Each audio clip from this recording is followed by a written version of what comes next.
तो चलिए समझते हैं कि कैसे एक गहराता हुआ ग्लोबल एनर्जी संकट अमेरिका के लिए 4 बड़ी रणनीतिक हार लेकर आया है, जैसा कि हमारे सोर्स बताते हैं। और कहानी की शुरुआत यहीं से होती है, जहां हम अमेरिका की हाल की विदेश नीति के फैसलों पर एक नजर डालेंगे। देखिए, पहला और सबसे बड़ा मुद्दा है रूस यूक्रेन युद्ध। यहाँ पर एक ऐसा पॉलिसी चेंज हुआ जिसने पूरी दुनिया को हैरान कर दिया। किसी ने सोचा भी नहीं था कि ऐसा कुछ हो सकता है। अब इस स्लाइड में जो बात है वो वाकई में बहुत दिलचस्प है। मतलब एक पूरा 180 डिग्री का टर्न। पहले अमेरिका ने रूस की इकोनॉमी को तोड़ने के लिए उसके तेल पर सख्त से सख्त पाबंदियां लगा दी, और अब वही अमेरिका पूरी दुनिया से कह रहा है कि ग्लोबल कीमतों को कंट्रोल में लाना है तो रूस का तेल खरीदो। और ये जो पॉलिसी बदली, इसे बाकायदा एक ऑफिशियल लाइसेंस जारी करके लागू किया गया। इसका सीधा सा मतलब ये हुआ कि रूस अब उन तेल टैंकरों से भी पैसा कमा सकता था जो पाबंदियों की वजह से समंदर में ही फंसे हुए थे। मजे की बात यह है कि ये फैसला ठीक उन दावों के बाद आया जिनमें कहा गया था कि रूस यूक्रेन का झगड़ा तो बस 24 घंटे में खत्म हो जाएगा। लेकिन जैसा कि हम सब जानते हैं, ऐसा कुछ हुआ नहीं। तो आप चलिए मिडल ईस्ट की तरफ चलते हैं और देखते हैं कि कहानी आगे कैसे बढ़ती है। हमारा फोकस एक और बहुत ही जरूरी जियोपॉलिटिकल पॉइंट पर होगा, स्ट्रेट ऑफ हॉर्मुज।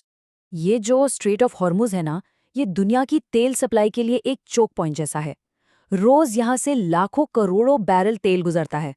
मतलब ग्लोबल इकोनॉमी के लिए इसकी सुरक्षा सबसे ज्यादा जरूरी है। हुआ ये कि ईरान के IRGC ने तेल टैंकरों पर हमले करने शुरू कर दिए।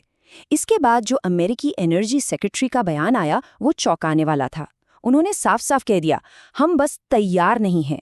ये एक बहुत बड़ा संकेत था कि अमेरिका अब अपनी पुरानी सुरक्षा वाली भूमिका से पीछे हट रहा है। तो ये एक बहुत ही गंभीर सवाल खड़ा करता है कि ग्लोबल ट्रेड और इस पूरे इलाके में पावर बैलेंस का भविष्य क्या होगा। अब जब अमेरिका पीछे हटता दिख रहा है तो जाहिर है कि उस खाली जगह को कोई तो भरेगा।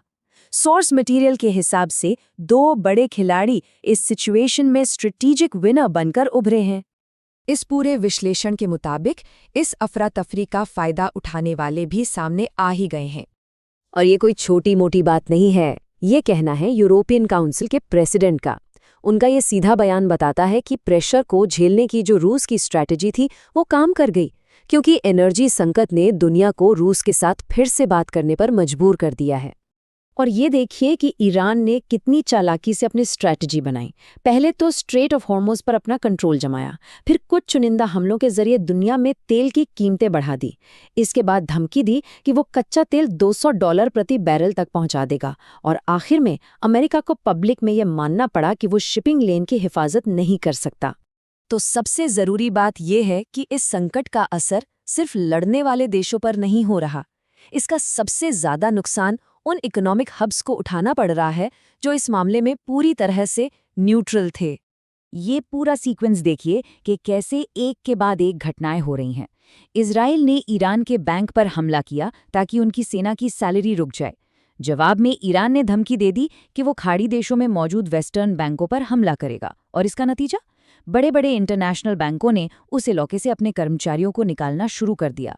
मतलब अब ये लड़ाई सिर्फ मिलिट्री और तेल के ठिकानों तक नहीं रही, ये अब खाड़ी देशों के फाइनेंशियल सेंटर्स के दिल तक पहुंच गई है।